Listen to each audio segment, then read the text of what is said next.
গিয়ে পড়ে। একটু পর খেয়াল করে ছায়ামূর্তি দুইটা পাশের বাড়ির ছাদের রুমের দিকে মিলিয়ে যায়। ঘটনা 2, শীতের সময় হওয়ায় সন্ধ্যের পর জানালা লাগিয়ে দিত আম্মু। বলে রাখা ভালো, জানালাগুলো ছিল কাঠের বড় পাল্লার। আমি তখন আমার টেবিলে বসে পড়ছিলাম। হঠাৎ করে জানালায় অনেক জোরে থাপ্পড় দেওয়ার শব্দে আমরা সবাই অবাক হয়ে যাই।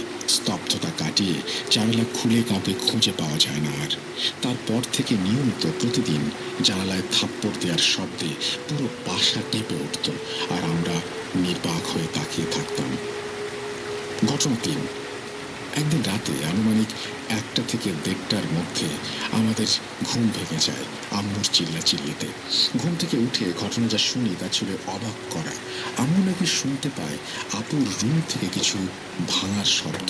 তারপর আম্মু আপুর রুমে গিয়ে দেখে আপুর রুমের জানালা খোলা। আপুর চুলগুলো ছিল এলোমেলো। আপুর একটা হাত ছিল জানালার বাইরে। আম্মুর সাথে সাথে আপুকে ধরে জানালার পাশ থেকে নিয়ে আসে এবং আম্মু খেয়াল করে আপুর হাতে খামচে ধরার দাগ। ওই রাতে আমরা সবাই একসাথে ঘুমাই এবং রাতে আর কিছু হয় না। ঘটনা 4, আমরা সবাই ঘুমের প্রস্তুতি নিচ্ছিলাম। ঠিক তখনই পাশের ছাদ থেকে নুপুরের শব্দে সবাই অবাক হয়ে যায়। প্রথমে আস্তে আস্তে, তারপরে শব্দটা প্রকট হতে থাকে। আমাদের কারোরই সাহস হচ্ছিল না জানলা খুলে দেখার। ঠিক কতক্ষণ ছিল মনে নেই। আস্তে আস্তে সব স্বাভাবিক। আমরা আসলে এতদিনে মোটামুটি বিরক্ত এই সবে। আম্মু একজন হুজুরের কাছে যাওয়ার সিদ্ধান্ত নেয়।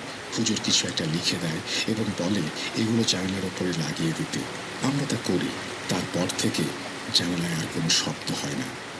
তারপর থেকে শুরু হয় অন্য একটি সমস্যা। রাত হলেই আমাদের পুরো বাসা রান্নার ঘ্রাণে মুখরিত হয়ে যেত। তার সাথে জোরে জোরে বাটার শব্দ।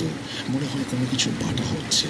প্রথম দিন আমরা ভেবেছিলাম হয়তো ওপরের তলাতে কেউ শব্দ করছে, কিন্তু 3-4 দিন একটানা শব্দ হওয়ার পর আম্মু ওপরের আন্টিদের জিজ্ঞেস করলে তারা বলে রাতে তারা রান্নাই করে না এবং এই শব্দটা তারাও পায় এবং তারা এটার সাথে অভ্যস্ত। আম্মু তখন একে একে আমাদের সাথে ঘটে যাওয়া কাহিনীগুলো বলতে থাকে। তারপর আন্টি আম্মুকে ব্যাপারটা খুলে বলে। বাসার ছাদে তারা কেউ সন্ধ্যার পরে আসে না। তাদের সাথেও অনেক ধরনের ঘটনা ঘটেছে। শুধু তাই না, তারা এই বাসাটি একতলা থেকে ওপরে বাড়াতেও পারে না। কাজ শুরু হলে কোনো না কোনোভাবে সেটি বন্ধ হয়ে যায়। অনেক হুজুরকে দেখানোর পরও তারা কোনো সমাধান করতে পারেনি। তাই সবার উত্তর একটাই, এই জায়গাটায় জিনরা চলাচল করে। এটা তাদের রাস্তা, যেটা বন্ধ করা কারো পক্ষে সম্ভব নয়। আমাদের এই ফ্ল্যাটটাতে বেশি দিন কেউ থাকতে পারে না। আগে যারা ছিল তারাও এসব কারণে বাসাটি ছেড়ে দেয়।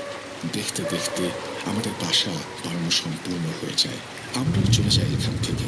ওই বাসাটা ওভাবেই আছে। এলাকার সবাই চেনে ওই বাসাটিকে।